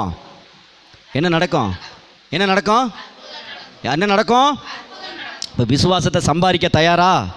இப்போ விசுவாசத்தை ஒரே நாளில் சம்பாதிக்க முடியாது, ஒவ்வொரு நாளும் சம்பாதிக்கணும். சரி, ஓனர்கிட்ட போயிட்டு ஐயா நான் இன்றைக்கி வேலைக்கு வந்துட்டேன், திங்கக்கிழமை போகிறீங்க, ஐயா நான் இன்றைக்கி வேலைக்கு வந்துட்டேன், இந்த வார சம்பளம் முல்லாத்தையும் முன்னாடியே கொடுத்துருவார் அவங்க ஓனரு. ஒழுங்காக சனிக்கிழமை வரைக்கும் வேலை செய்ய, அப்போ தான் சம்பளம் சொல்லுவார். நான் சொல்கிறது புரியுதுங்களா? அல்லேலூயா சொல்லுங்களேன். அப்போ ஆண்டவர்கிட்ட ஒவ்வொரு நாளும் நீங்கள் சம்பாதிக்கணும். என்னத்தை சம்பாதிக்கணும்? கேட்டு கேட்டு விசுவாசத்தை சம்பாதிங்க. சேர்த்து வைக்கிறது எப்பப்போ தேவையோ அப்பப்போ நீங்கள் என்ன பண்ணலாம், அந்த விசுவாசத்தினால அதை வாங்க முடியும். அல்லேலூயா சொல்லுங்களேன். அப்போ எல்லா விதமான செய்திகளையும் உங்களோடு ஆவியானவர் பேசிக்கொண்டு தான் இருக்கிறார். அப்போ எல்லா விதமான செய்திகளையும் எந்தெந்த காரியத்தில் உங்களுக்கு வீக்காக இருக்கோ அது சம்மந்தமான செய்திகளை நிறைய கேளுங்க. அது நம்மக்கிட்டே இருக்குது, நீங்கள் வெளியில் போக வேண்டியதே இல்லை. என்ன சொல்ல புரியுதுங்களா? வேறு கடையில் போய் நீங்கள் ஜாமான் வாங்க வேண்டாம், இது டிபார்ட்மெண்ட் ஸ்டோரு, எல்லாமே கிடைக்கும். அல்லேலூயா புரியுதுங்களா? பொட்டி கடையில் இருக்கிறது இங்கே இருக்குது. ஆமாம், பெரிய கடையில் இருக்கிறது இங்கே இருக்குது, எல்லாமே இங்கே இருக்குது. ஆமாம், எல்லாமே இலவசம் தான். அல்லேலூயா சொல்லுங்களேன். அதனால் தயவு செய்து கேளுங்க. நீங்கள் எவ்வளவோ விஷயங்கள் நீங்கள் காதில் நீங்கள் கேட்குறதுனால தான் உங்கள் விசுவாசம் குறைந்து போகுது. எவ்வளோ விஷயம், தேவையில்லாத விஷயங்கள் நிறைய. நீங்கள் மணிக்கணக்கில் ஃபோனில் பேசுவீங்க. யாராவது அப்படி பேசுனீங்கன்னா நீயோட நிப்பாட்டிக்கங்க. நீங்கள் மணிக்கணக்கில் பேசுவது வசனம் இல்லை என்றால் அந்த வார்த்தையை ஒரு நிமிஷத்துக்கு மேலே வளர விட்டு பேசாதீங்க. என்னம்மா நல்லா இருக்கியா, சூப்பராக இருக்கியா, என்னப்பா ஓகே அப்படியா, சரி ரைட் ஓகே சரி. அந்த 2 நிமிஷம் 3 நிமிஷம் 4 நிமிஷம் 5 நிமிஷம் அதுக்கு மேலே நீங்கள் தொடர்பை நீங்கள் துண்டிக்கலைன்னா உங்கள் விசுவாசத்தை அது துண்டித்து போட்டுவிடும். அது ஏன் உங்களுக்கு புரிய மாட்டுது? நீங்கள் ரொம்ப நேரம் 20 நிமிஷம் 15 நிமிஷம் அரை மணி நேரம் நீங்கள் ஃபோனில் யார்கிட்டே ஒருத்த பேசுகிறீங்க, நெருக்கமானவங்கள்ட்ட பேசுகிறீங்க, கடைசியில் நீங்கள் சந்தோஷமாக இருக்கீங்களா? யாராவது சொல்லுங்கள். நீங்கள் 1 மணி நேரம் பேசி, நான் 1 மணி நேரம் பேசினா சந்தோஷமாக இருப்பேன். ஏன்னா நான் 1 மணி நேரம் வசனத்தை தான் பேசுவேன். யாராவது என்கிட்ட ஃபோன் பேசினா ஆண்டவனை நடத்துவார், அவர் ஒன்று ஆசீர்வதிப்பார். 2 மணி நேரம் பேசியிருக்கேன், 2 மணி நேரம் வசனத்தை மட்டும் தான் பேசியிருக்கேன், அதனால் நான் சந்தோஷமாக இருப்பேன். நீங்கள் 10 நிமிஷம் ஒரு மனுஷன்ட்ட ஃபோனில் பேசி நீங்கள் சந்தோஷமாக இருந்தீங்கன்னு சொல்லுங்கள். ஒன்று சண்டையில் முடியும், இல்லை மன வருத்தத்தில் முடியும், இல்லை கண்ணீரில் முடிஞ்சிடும், இல்லை 4 நாளைக்கு தொடர்பே இல்லாமல் போயிடும். பார்த்துக்கங்க. நீ பேசுறியோ நான் பேச பார்த்துருவோம். ஏன்னா அங்கே பேசுகிறதே வேறு, கேட்டது வேறு. பிரச்சனை எப்படி உருவாது பாருங்கள். இந்த செல்ஃபோனு என்னைக்கு வந்துச்சோ அன்றைக்கே மனுஷனுடைய எல்லா அறிவையும் ஞானத்தையும் ஒன்றும் இல்லாமல் பண்ணிக்கிட்டு இருக்கு. தேவனுடைய, அதாவது இந்த தொலைத்தொடர்பு செல்ஃபோன் மூலயமா எப்படி வந்துச்சோ அது வந்ததுலேருந்து ஆண்டவர்கிட்ட இருக்கிற தொடர்பு நிறைய துண்டிக்கப்பட்டுருச்சு. அதான் உண்மை. நீங்கள் செல்ஃபோனில் பேசினாலும் தேவ வசனத்தை பேசுங்க. ஆண்டவருக்கு பிரியமானவங்களாக இருந்தால் 5 நிமிஷத்துக்கு மேலே 5 நிமிஷத்துக்கு மேலே அரை மணி நேரம்னாலும் கேட்பாங்க. ஆண்டவருக்கு பிரியம் இல்லாதவங்க நீங்கள் பேச ஆரம்பிக்கவேனா, எனக்கு வேறு வேலை இருக்குது நான் வச்சுட்டுமான்னு வச்சுருவாங்க. புரியுதா? நீங்களும் தப்பிச்சுக்கலாம், அவங்களும் தப்பிச்சுக்கலாம். அல்லேலூயா சொல்லுங்களேன். யார் பேசினாலும் சரி வசனத்தை உள்ளே போங்க, பேசுங்க, வசனத்தையே சொல்லுங்கள். நீங்கள் வசனத்தை சொல்லும்போது உங்கள்கிட்ட தேவையில்லாத வார்த்தைகள் வாயிலிருந்து புறப்படாது. நீங்கள் வசனத்தை விட்டுட்டு நீங்கள் பேசுனீங்கன்னா ஃபோனில் எதை வேணாலும் பேசுவீங்க, யாரை பற்றி வேணாலும் பேசுவீங்க, குறையாகவே பேசுவீங்க, மைனஸாகவே பேசுவீங்க. அப்போ மனசு என்ன பண்ணும்? இந்த கொஞ்சம் கொஞ்சமாக இங்கே விசுவாசத்துக்கு பதில் இங்கே என்ன சேர்க்க ஆரம்பிச்சிருவீங்க. என்ன சேரும் தெரியுமா? விசுவாசத்துக்கு எதிர் சொல் என்ன தான்? அவிசுவாசம். இங்கே என்ன உண்டாகும்? நம்பிக்கை இல்லாத தன்மை பெருகிடும். நம்பிக்கை இல்லாத தன்மை பெருகிருச்சுன்னா அற்புதம், கதவை அடைக்கப்பட்டுரும். சுற்றி சம்பட்டி வச்சு அடித்தாலும் நம்ம கதவை திறக்க முடியாது. இந்த விசுவாசங்கிறது வந்தால் மட்டும்தான். இந்த டோக்கனை இங்கே போடணும். பார்த்துருக்கீங்களா? சில இடங்களில் போனீங்கன்னா தனக்குன்னு ஒரு கார்டு கொடுத்துருப்பாங்க, ஐடி கார்டு. அந்த கார்டு அந்த கேட்டில் காட்டினா தான் அந்த கேட் ஓப்பன் ஆகும், எல்லாம் திறக்காது. விசுவாசம் என்கிற ஒரு ஐடி கார்டு உங்கள்கிட்ட இருந்தால் தான் அற்புதம் என்கிற அந்த கேட்டை திறக்க முடியும். புரியுதுங்களா? அப்போ இந்த விசுவாசம் அதிகரிக்க வேணும்னா தயவு செய்து கேளுங்க, கேட்டுக்கிட்டே இருங்க. என்னடா எஃப்எம்கார மாதிரி சொல்கிறேன் நினைக்காதீங்க, கேட்டுக்கிட்டே இருங்க. அதுதான் உண்மை. அல்லேலூயா சொல்லுங்களேன். கேளுங்க, திரும்ப கேளுங்க, தேவ சத்தத்தை கேளுங்க, பைபிளை புரட்டி வசனத்தை அதிகமாய் கேளுங்க. வசனத்தை நீங்கள் எந்த அளவுக்கு கேட்குறீங்களோ நீங்கள் விசுவாசத்தில் வல்லவர்களாவீர்கள். ஆபிரகாம் விசுவாசத்தில் வல்லவனானா சும்மா இல்லை. எத்தனை வருஷம் தெரியுமா? எத்தனை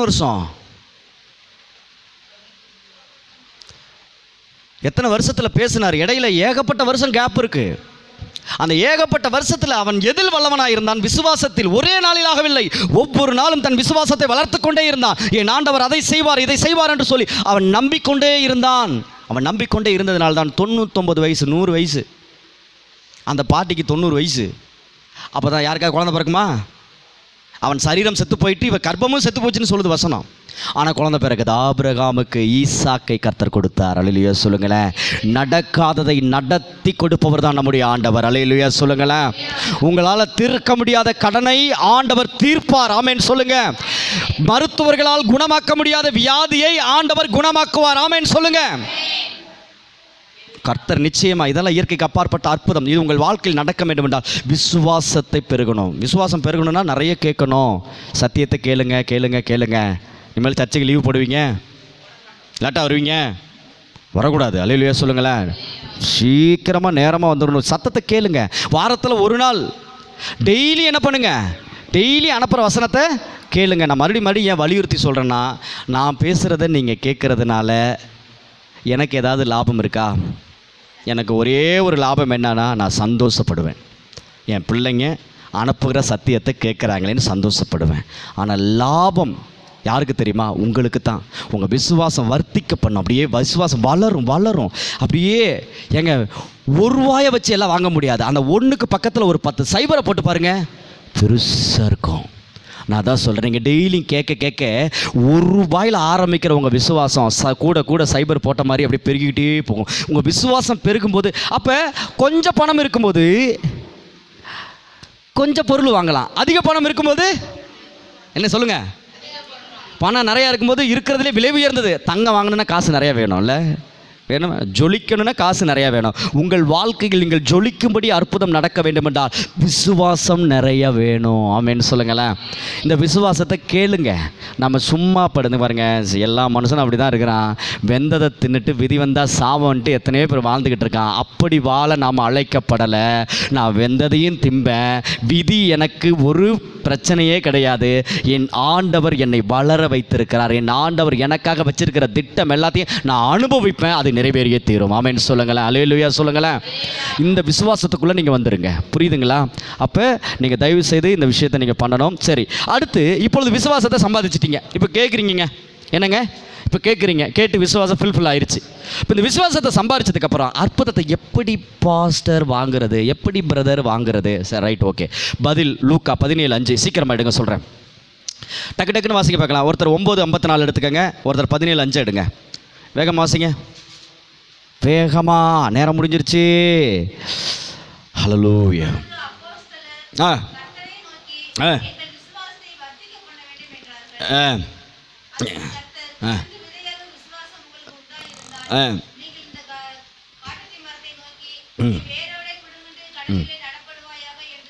சொல்லு. Okay, right. இப்போ இங்கே என்ன விஷயம் என்றால், விசுவாசம் உங்களுக்குள் இருந்தால் தான் வாயில் பேச முடியும். சொல்கிறாரு, இந்த மரத்தை பிடுங்கி என்ன பண்ண, எங்கே போய் உள்ள சொல்கிறாரு, கடலிலே நடுவாயாகன்னு சொல்கிறாரா? என்ன சொல்கிறாரு? நினைக்க சொல்கிறாரா, சொல்ல சொல்கிறாரா? சொல்லு.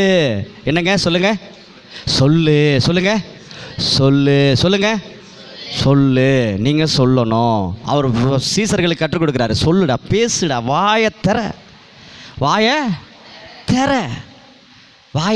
திறக்காம உம்முன்னு இருக்காத, பேசு அப்படிங்கிறாரு. அப்போ விசுவாசம் அதிகமாகும் பொழுது அடுத்து என்ன செய்யணும்னா, வாயை திறக்கிறது தான். நீங்கள் அற்புதத்தை வாங்குறதுக்கு அதுதான் வழி. விசுவாசம் உங்கள்கிட்ட ஃபுல்லாக இருந்துச்சுன்னா நீங்கள் அதை ஏன் பேசுவீங்க? உங்கள் வாய் திறக்கப்பட்டுரும். சரிங்களா? நல்லா கவனிங்க. அடுத்து 9:54 வாசிங்க.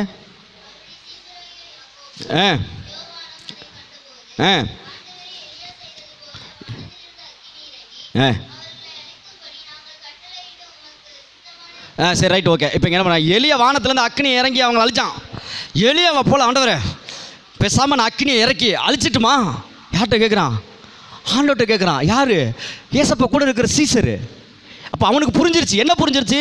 நான் சொன்னால் அது நடக்கும். அல்லேலூயா சொல்லுங்களேன். அவனுக்கு புரிஞ்சிருச்சுங்க.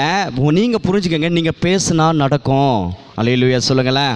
நீங்கள் பேசுனா நடக்கும். சரி, அடுத்து 2 கொரிந்தியர் 4:13 முடிஞ்சு. அவ்வளோதான். சீக்கிரம் எடுங்க பார்க்கலாம். 2 கொரிந்தியர் 4:13. உங்களுக்கு விசுவாச அறிக்கையில் முதல் பக்கத்தில் எழுதி கொடுத்துருக்கேன், டைப் பண்ணி கொடுத்தேன், பிரிண்ட் அவுட் கொடுத்தல. விசுவாசித்தேன் ஆகையால் பேசினேன் என்று எழுதியிருக்கிறபடி நாங்களும் அந்த விசுவாசத்தின் ஆவியை உடையவர்களாய் இருக்கிறபடியால் விசுவாசிக்கிறோம். அல்லேலூயா சொல்லுங்களேன். விசுவாசிக்கிறோமா, பேசுகிறோமா? பேசுகிறோம். விசுவாசத்தின் ஆவி உடையவர்களாக இருக்கிற அப்படினால் பேசுகிறோம். உங்களிடத்தில் விசுவாசத்தின் ஆவி இருக்கும் என்றால் நீங்கள் பேசுங்க. உங்களுக்கு என்ன வேணுமோ அதை பேசுங்க. தேவையில்லாததை பேசாதீங்க. பலவீனத்தை பேசாதீங்க. நான் மறுபடியும் சொல்கிறேன், உங்கள் பலவீனத்தை, உங்கள் கஷ்டத்தை, உங்கள் நஷ்டத்தை, உங்களுடைய அவலத்தை, உங்களை அவமானத்தை பேசாதீங்க. உங்களுக்கு என்ன வேணும் அதை பேசுங்க. எதுக்கு என்ன தேவையோ அதை கொண்டு பேசுங்க. அல்லேலூயா சொல்லுங்களேன். ஆமாம், 5 ரூபா தனியாக தெரியுதா? 5 ரூபா எப்படி இருக்கும்? 5 ரூபா ரவுண்டாக இருக்குமா? காயினா? 5 ரூபா நோட்டு தெரியுமா? 10 ரூபா நோட்டு எப்படி இருக்குன்னு தெரியுமா உங்களுக்கு? தெரியுமா தெரியாதா? 20 ரூபா நோட்டு தெரியுமா? 50 ரூபா நோட்டு தெரியுமா? தெரியும்னு சொல்லுங்கள், பேசுங்க. தெரியுமா? சரி, ரைட், ஓகே. 100 ரூபா நோட்டு தெரியுங்களா? 100 ரூபா நோட்டு. அப்புறம் 500 ரூபா நோட்டு தெரியும். 2000 நோட்டு பார்த்துட்டிங்களா? இதுக்கு முன்னாடி செல்லாமல் போன 1000 ரூபா நோட்டு பார்த்துருக்கீங்களா? இப்போ ஒவ்வொரு நோட்டுக்கு ஒரு மதிப்பு இருக்குது, தெரியுங்களா? இருக்கா இல்லையா? இப்போ ஒவ்வொரு நோட்டையும் ஒவ்வொரு இதுக்கு நம்ம கொடுத்து வாங்குகிறோம். ஒவ்வொரு பொருள் கொடுக்கணுன்னா இப்போ ஒரு 2 ரூபா, ஒரு 4 ரூபாய்க்கு ஒரு எலுமிச்சை மலை வாங்க 2000 நோட்டை கொடுத்து நீங்கள் வாங்க முடியுமா? ஒரு 10 ரூபாய் கொடுத்து கூட சில்லறை வாங்கலாம். 2000 நோட்டு எடுத்து கொடுக்க மாட்டீங்க. புரியுதுங்களா? நீங்கள் ஃப்ரிட்ஜு வாங்க போயிட்டு, இப்போ அடுத்து ஃப்ரிட்ஜுக்கு வந்துடுவோம், முடிய போகுது. ஃப்ரிட்ஜு வாங்க போயிட்டு 10 ரூபா நோட்டை கொடுத்து ஃப்ரிட்ஜு கொடுங்கன்னா கொடுப்பாங்களா?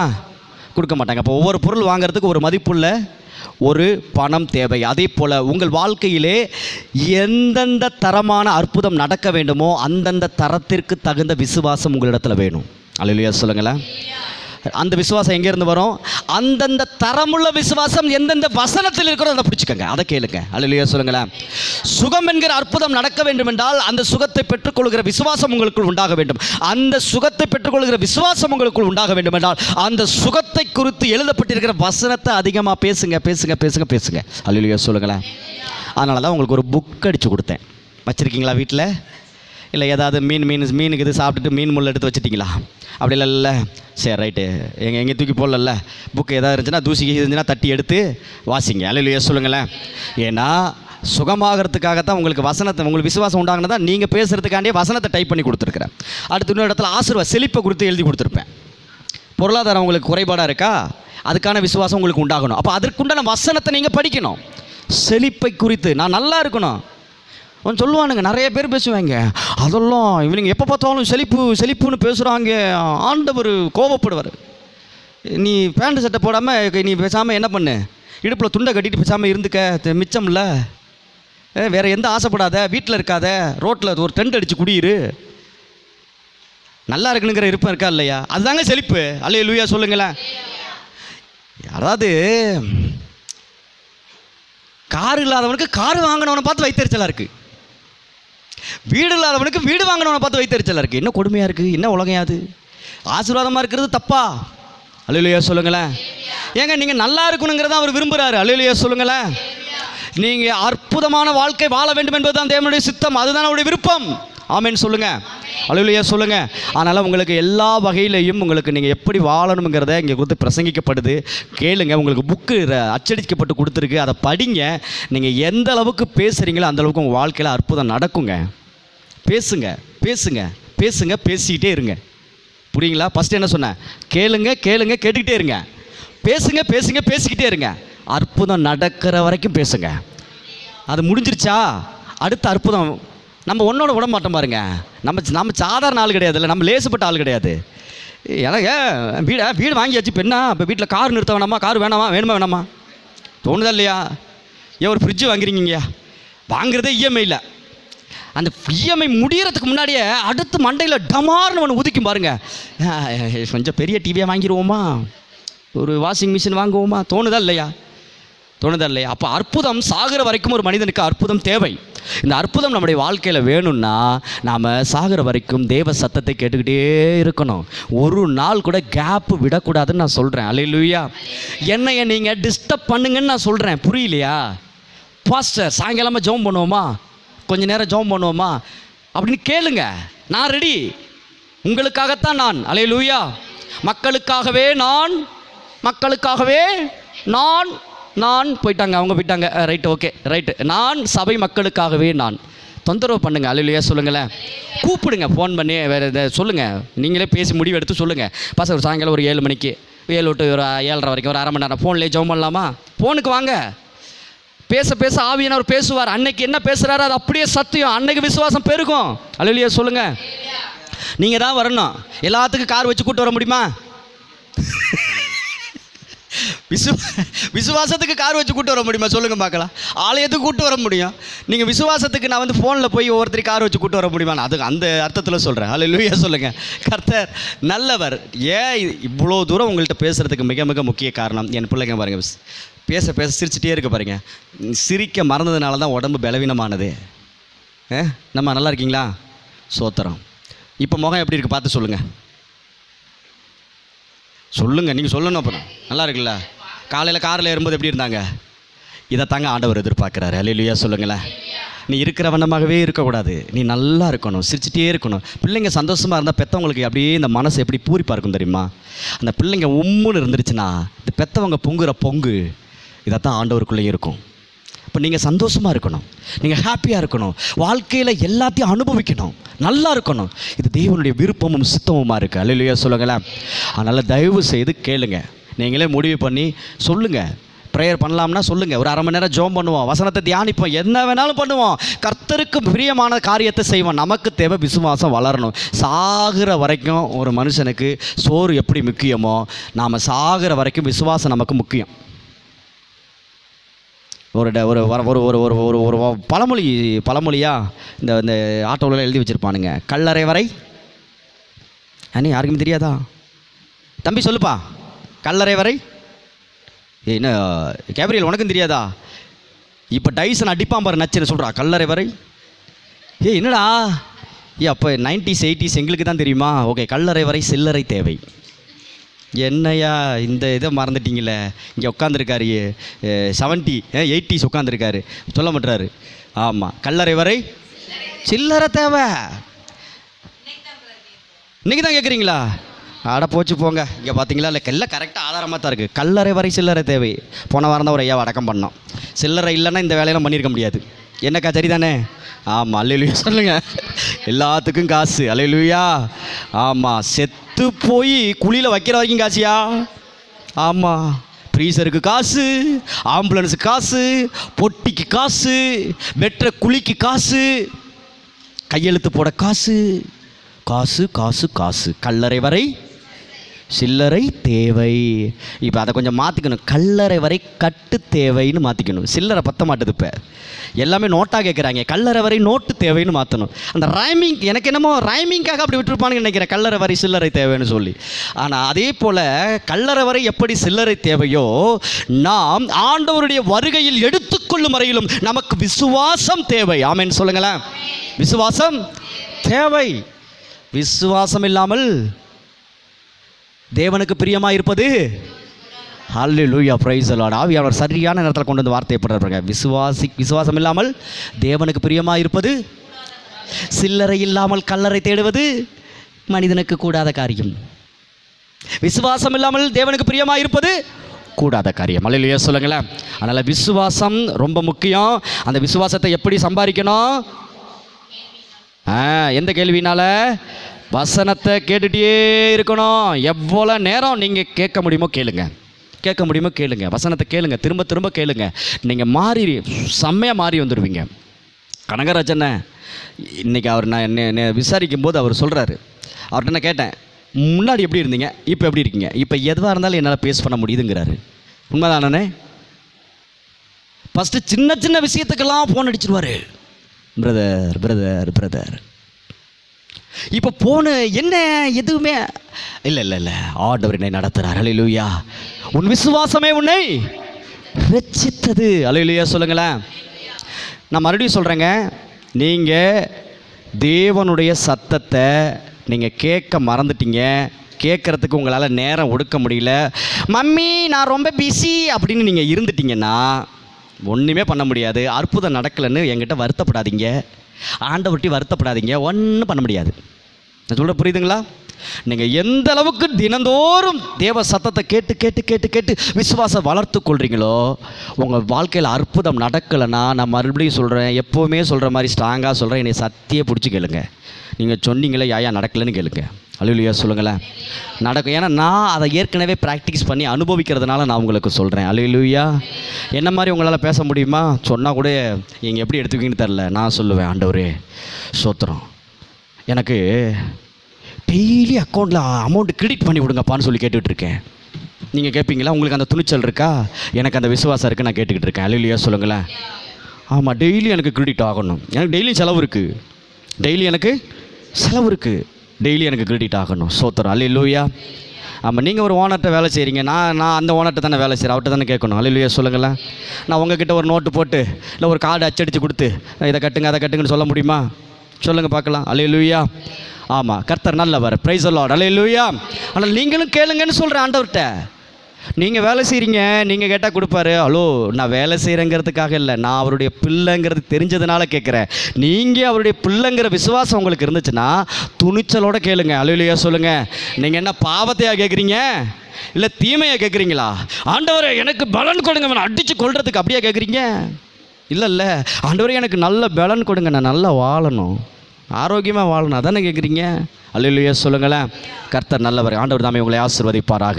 அதனால் உங்கள் வாழ்க்கையில் அற்புதம் நடந்தே தீரும். ஜெபிப்போமா. Rafah Xhaka lava lava Radha டா லாபோ ராபோ ரேஹெம் லபலபரபலபலபலபலபலபலபா.